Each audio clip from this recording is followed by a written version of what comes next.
Welcome friends, class tenth के English के भाग में आपका स्वागत है। इसमें हम क्लास टेंथ का इंग्लिश की पोएम को डिस्कस करने जा रहे हैं, समरी, और पूरे कहानी को समझने जा रहे हैं। तो पाठ का नाम है अमांडा। ये छठा लेसन है। इसको लिखा है रॉबिन कैलिन ने। इसमें हम समरी आपको बताएंगे, ठीक है। तो जो रॉबिन क्लाइन है, इसको क्लाइन पढ़ेंगे, KLEIN, KLEIN। रॉबिन क्लाइन जो है वो एक कवि हैं। वे अपने पेन से प्रतिदिन की और जीवन की सार्वभौमिक घटनाओं को लिखते रहते हैं। तो इस बार वो छोटे बच्चे से संबंधित कुछ बातों को बहुत पसंद करते हैं, क्योंकि उनमें छोटे बच्चों में अज्ञानता, प्यार, सुस्ती और उनका स्वभाव उन्हें काफ़ी अच्छा लगता है। तो इस छोटी सी कविता में वो अमांडा नाम की लड़की के बारे में लिखते हैं। कवि बार बार कुछ उससे पूछते हैं और पूछने के साथ साथ उसे कुछ शिक्षा, नॉलेज भी देना चाहते हैं।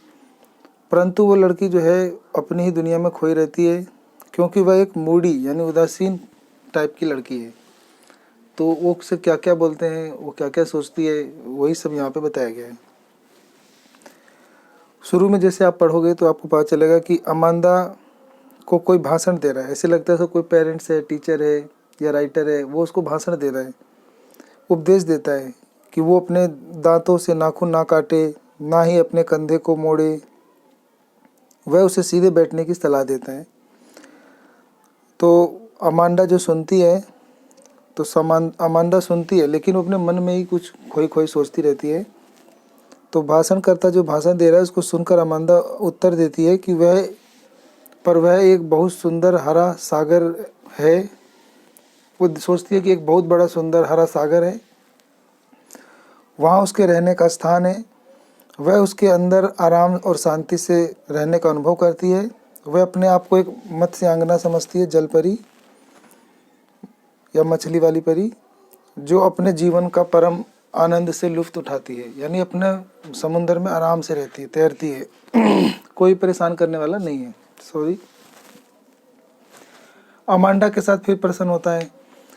अमांडा से पूछा जाता है कि क्या उसने अपना होमवर्क कर लिया है, क्या अपने कमरे को साफ सुथरा कर लिया है, क्या उसे अपने जूते को साफ कर लिया है। वह उसे चॉकलेट खाने से मना करते हैं, क्योंकि चॉकलेट खाने से उसके मुंह पे मुहासे निकल आए हैं। तो उसको समझाता है कि अपने मुहासे का ध्यान रखो। कभी ये सब पूछ रहा होता है और वो कहता है कि जब मैं तुम्हें पूछ रहा हूँ तो मेरी तरफ देखा भी करो, जवाब देने करो। तो वो भी नहीं करती है वो।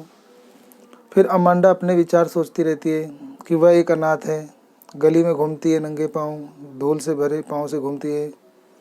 उसका विश्वास है कि खामोशी यानी चुप्पी हो जाना उसके लिए सोना है, और स्वतंत्रता में मिठास है। खामोशी में सोना है, स्वतंत्रता में मिठास है। वह अपने आप को रेपुंजल कहती है, जो एक टावर में रहती है जहाँ पर जीवन अत्यंत ही शांत है। वह अपने सुनहरे बालों को कभी नहीं गिरने देगी, अर्थात कभी अपने आप को नीचा नहीं दिखाएगी। एक कहानी था जिसमें रुपेंजल के बाल सुनहरे होते हैं और वो टावर पे रहती है। तो वैसे ही वो भी सोचते मेरे भी बाल हों और मैं भी टावर में रहूं और कोई मुझे डिस्टर्ब ना करे। और वो अपने बालों को कभी नीचे नहीं गिराएगी टावर से, किसी को यानी आना नहीं देगी अपनी ज़िंदगी में। वक्ता के अंतिम शब्द में फिर ये है कि अंत में कवि उसे उदासीन ना रहने को कहता है तुम ऐसे मूडी सी मत रहो, क्योंकि वह तो सदैव मूडी यानी उदासीन ही रहती है। लोग सोचेंगे कि जो इसके पेरेंट्स हैं, कवि है, उसमें कसूर पे कसूर ढूंढते रहते हैं, परंतु वह तो उसे सलाह दे रहे हैं। सॉरी। अब आगे पढ़ते हैं यहाँ से। This poem is about a little girl Amanda. ये पोएम एक छोटी लड़की अमांडा के बारे में है। Who is constantly instructed about what to do, जिसको लगातार चेतावनी दी जाती है, निर्देश दिए जाते हैं कि तुम क्या कर रही हो, तुम क्या करो, and what not to do, तुम क्या ना करो। She is told not to hunch her shoulder, उसे कहा जाता है कि अपने कंधों को मत उचकाओ, हंच माने कंधों को मत उचकाओ। And to sit up straight, तो कहा जाता है सीधा बैठा करो। She is told to finish her homework, उसे कहा जाता है कि तुम अपना होमवर्क ख़त्म कर लिया क्या। And clean your room, her room, क्या तुमने अपने कमरे साफ़ किया। She is forbidden from eating A chocolate, उसे मना किया जाता है, फॉरबिडन माने मना किया जाता है कि वो चॉकलेट को ना खाए। दैट शी हैज़, जो कि वो करती रहती है। But Amanda keeps dreaming of A life of freedom, लेकिन अमांडा सपने सोचती है कि वो एक आज़ादी का जीवन जी रही है, इन्हें ओपन, बिल्कुल खुली आज़ादी का जीवन जी रही है। सी ड्रीम्स, वो सपना देखती है, ऑफ मरमेड, जल परियों का, मत्स्यांगना का, इन द सी, एक समुंदर में रहने वाली जल परी का कल्पना करती है। ऑफ रोमिंग, के वो घूम रही है, भटक रही है। Bare feet in the dusty street, धूल भरे गलियों में वो नंगे पाँव घूम रही है नाथों की तरह। एंड ऑफ गोल्डन हेयर रुपेंजल, और अपने आप को सुनहरों बालों वाली रुपेंजल भी समझ लेती है। Who leaves alone in A high tower, जो कि एक ऊंचे से टावर में अकेली रहती थी। She takes no notes of what is being sold to her, वो बिल्कुल ध्यान नहीं देती है, ना जवाब देती है जो उसको कहा जा रहा है। And is rebuked for being Moody, उसे डांटा जाता है कि तुम इतना उदासीन या मूडी मत रहो, रूखापन मत दिखाओ। And sulking all the time, और हर समय तुम एक सल्किंग बनी रहती हो, तो ये सब तुम ना करो। सल्किंग माने होता है उदासीनता, उदासीन रहना, किसी भी चीज़ में इन्वॉल्व ना होना, मौन बनाए रखना, चुप रहना। तो कुछ वर्ड मीनिंग याद कर लेंगे, जैसे बाइट माने दांतों से काटना, नेल्स माने नाखून, हंच माने मोड़ना,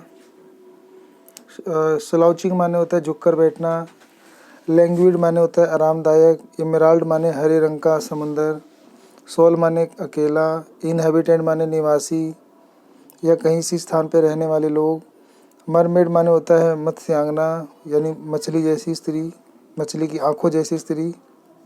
ड्राफ्टिंग होता है इधर उधर घूमना। ब्लिसफुली माने होता है परम आनंद। टाइडी माने होता है साफ सुथरा। ऑर्फन माने अनाथ। रोमिंग माने घूमना। पैटर्न माने होता है नमूना बनाना, प्रतिमा बनाना, सांचा बनाना। हस्ड माने होता है चुप्पी। एकन माने होता है मुहासे। ट्रैंक्विल माने होता है शांति प्रिय, ये बहुत इंपॉर्टेंट वर्ड है। ट्रैंक्विल मतलब होता है काल माने शांत, शांति प्रिय। रेयर माने होता है आनंददायक, वेरी अम्यूजिंग। लेट डाउन माने नीचे उतरना। सल्किंग माने उदासीनता। मूडी माने भी उदासीन। ग्लूमी माने भी उदासीन। और नेग्ड माने होता है दोष निकालना। ठीक है, ये भी इम्पोर्टेंट है। नेग्ड, नेग्ड माने दोष निकालना, दोष निकालना। ठीक है।